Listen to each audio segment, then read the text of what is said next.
Finalmente, o filtrado chega ao túbulo contorcido proximal, onde acontece reabsorção de ureia, sódio, cloreto, glicose. Devemos ficar atento para a glicose, pois ela deve ser 100% reabsorvida no túbulo contorcido proximal.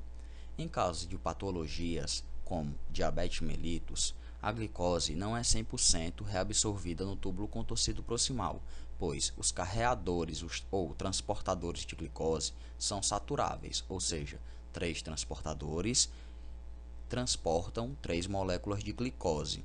Se chegar mais moléculas de glicose do que tem transportadores disponíveis, a glicose não vai ser completamente reabsorvida nesse túbulo contorcido proximal e vai ser eliminada na urina. Isso é um diagnóstico para diabetes mellitus. Também é reabsorvido aminoácidos e vitaminas e a maioria dos outros íons. Ocorre também uma secreção de hidrogênio, urato e sais.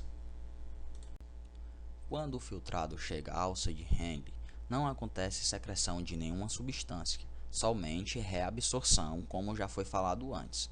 No ramo descendente, que é o ramo fino, acontece a reabsorção de água.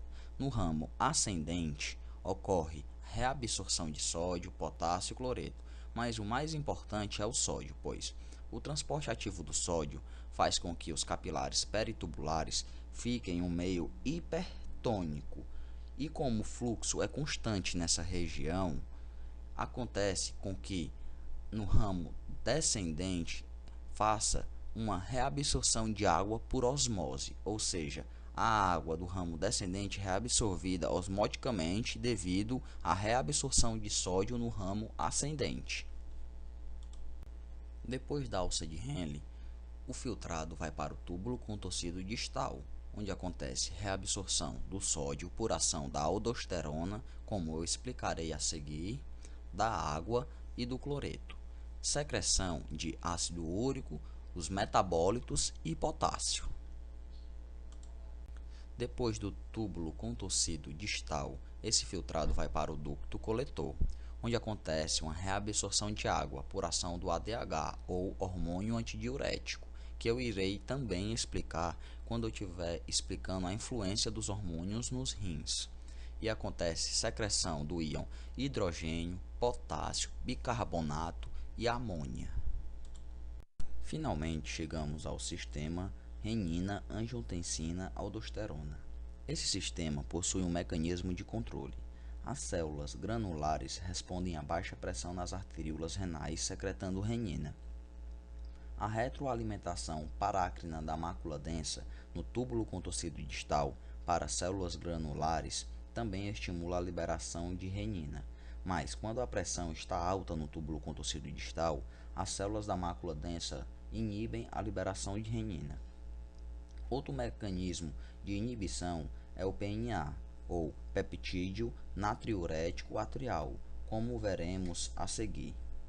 A função da renina é a de converter o angiotensinogênio, que foi sintetizado pelo fígado, em angiotensina 1, que, por meio da corrente sanguínea, vai para os pulmões, onde a ECA, que é a enzima conversora de angiotensina, o converte em angiotensina 2, que é a forma ativa.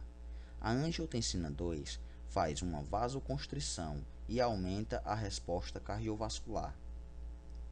A renina também age no hipotálamo, causando o reflexo da sede. O hipotálamo também envia uma resposta para a hipófise posterior, fazendo com que ela sintetize vasopressina, que é a mesma coisa que o ADH, como veremos a seguir. A angiotensina 2 também age na suprarrenal, fazendo com que a mesma sintetize aldosterona. A aldosterona promove a reabsorção do sódio no túbulo contorcido distal, como já vimos. Com a reabsorção do sódio, a osmolaridade aumenta e a água é reabsorvida por osmose, aumentando o volume sanguíneo e a pressão consequentemente. A liberação do hormônio antidiurético tem duas vias, ou seja, a angiotensina 2, como eu já falei, e a osmolaridade plasmática aumentada, que estimula os osmoreceptores no hipotálamo anterior.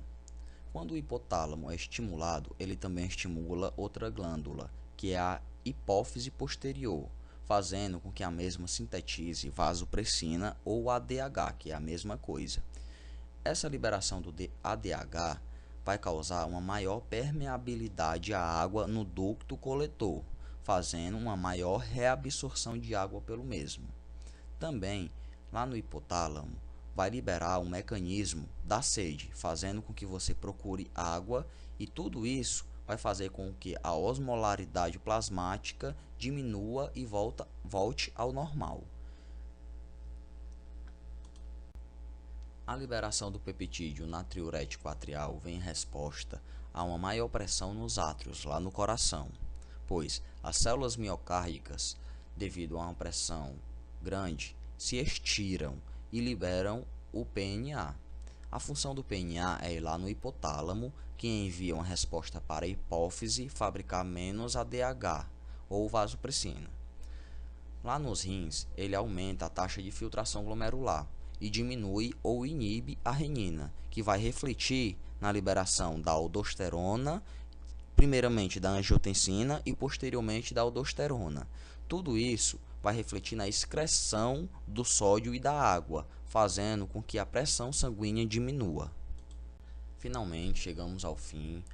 O vídeo ficou um pouco extenso devido ao conteúdo ser bem complexo e também é bem extenso, mas eu tentei enxugar o máximo para ajudar vocês.